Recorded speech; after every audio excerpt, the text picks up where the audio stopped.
It's 12 minutes past 7. This is Breakfast on BBC Radio Cambridgeshire. Now, Peterborough's Business Improvement District has been trying to keep on top of graffiti after a recent spate of tagging in the city centre.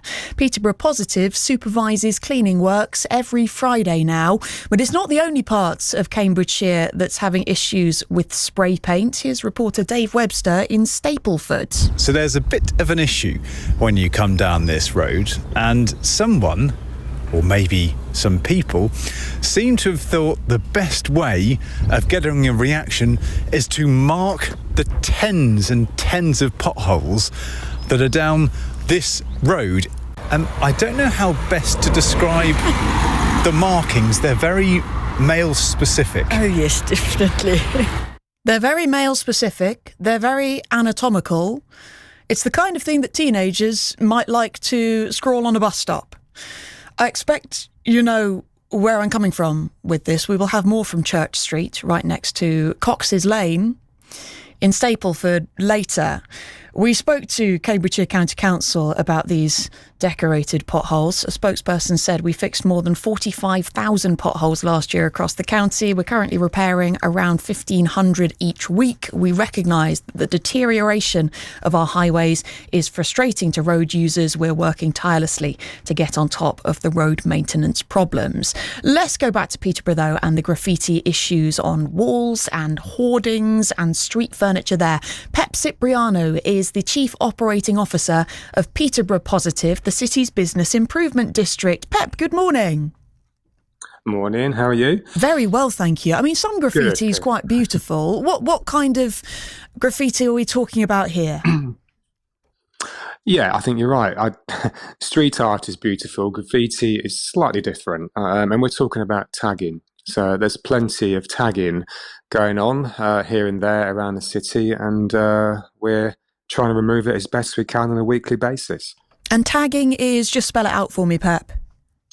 It's basically, I guess it's just one person's way of, I guess, demonstrating that they've been somewhere by just tagging something with their own signature. That's probably my, way of describing it. But yeah, it's just messy. It's not art. It's just someone who's defacing a wall or hoarding or window even.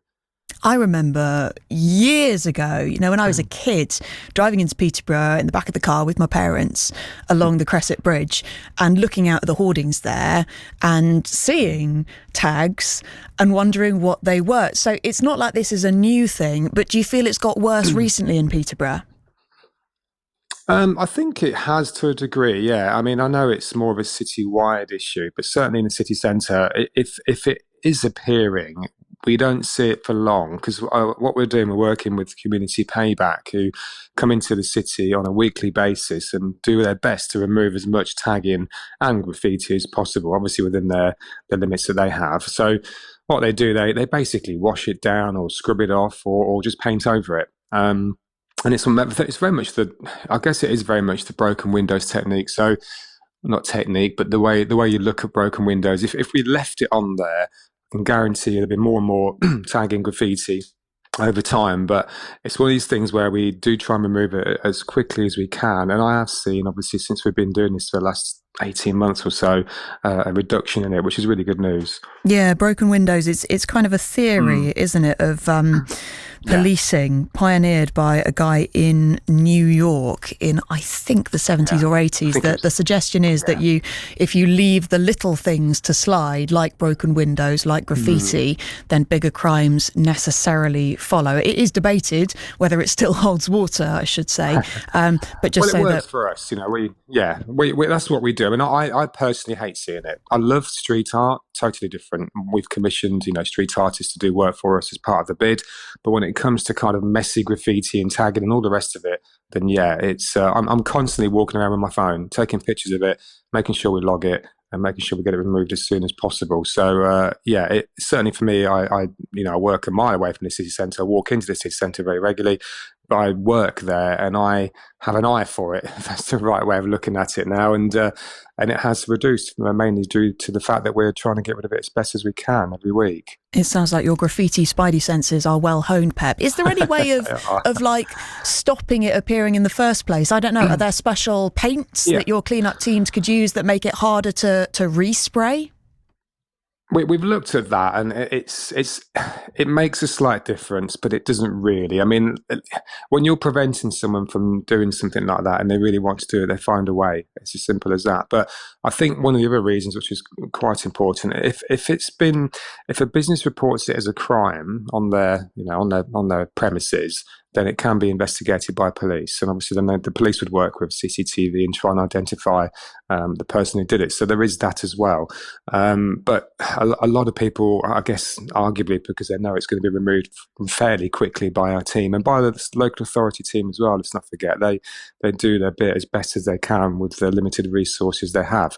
But, it's a case of just... And I have actually seen premises or business owners remove it themselves, which, I think is good to see. They don't kind of accept it. They're out the next day or that very day with a bucket and sponge and trying to get rid of stuff. But no, it's just one of these things that I think is part and parcel of modern society, particularly city centres across the country. And, we're doing our very best to tackle it, and we're making inroads towards that.